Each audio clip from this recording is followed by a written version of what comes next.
Well, I must have first heard about this project a long, long time ago because I was in Joanna's first two films, Unrelated and Archipelago, and it was a while actually.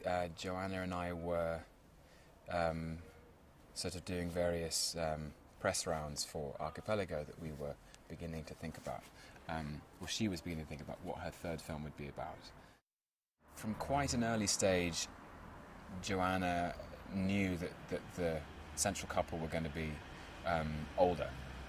They were going to be in sort of middle age, the mid-40s, and that I would have a sort of, if I wanted to, would have a smaller role in a more supporting capacity. And then I didn't hear anything until literally just before, about 2 weeks before they were due to start shooting, and Joanna emailed and said, "Okay, so look, here we go. Here's my pitch.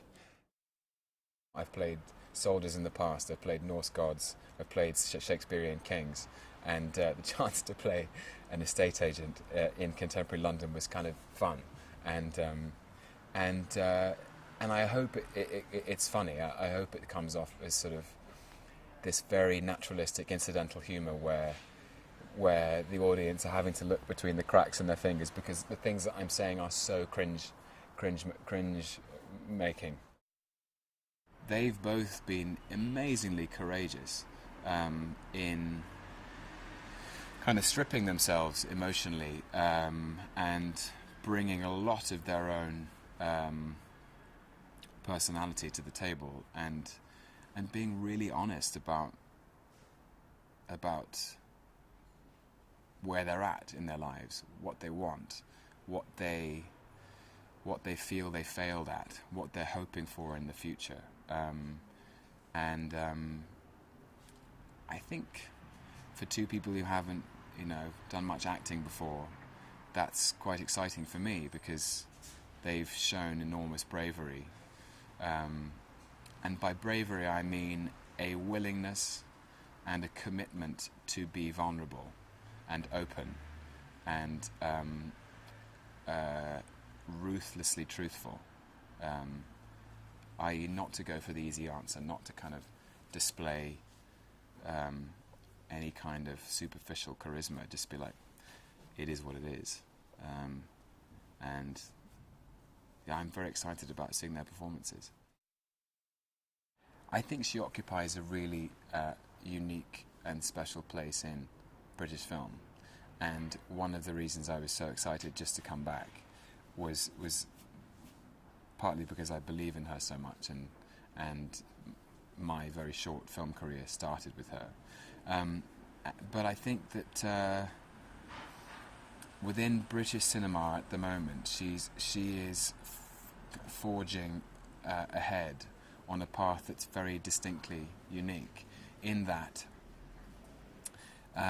she is making very grown-up films about grown-ups, and she's writing characters that aren't that are very really insecure, and by which I mean I don't mean they're necessarily fragile. They're constantly shifting as real people shift and grow.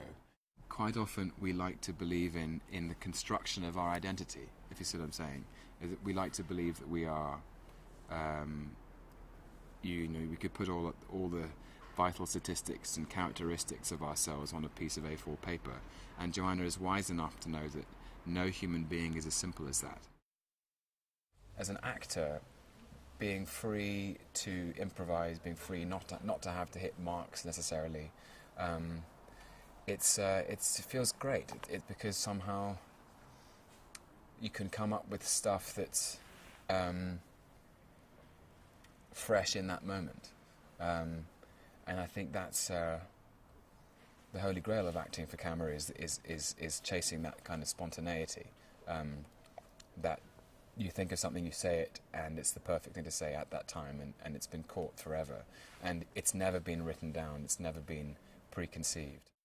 Joanna's style, her taste is so refined that she's interested in almost in expression and communication between the words, that the words are just a kind of a vague gloss on what's really going on, and quite often the spatial dynamics of what the bodies are doing in space, who's not looking at who's turning away from whom, the awkwardness of silence, the kind of paralyzing and stifling quiet of no one speaking, can often speak 1,000 words.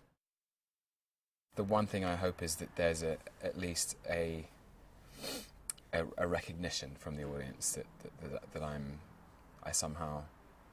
I look right, I sound right, and I hope it's amusing.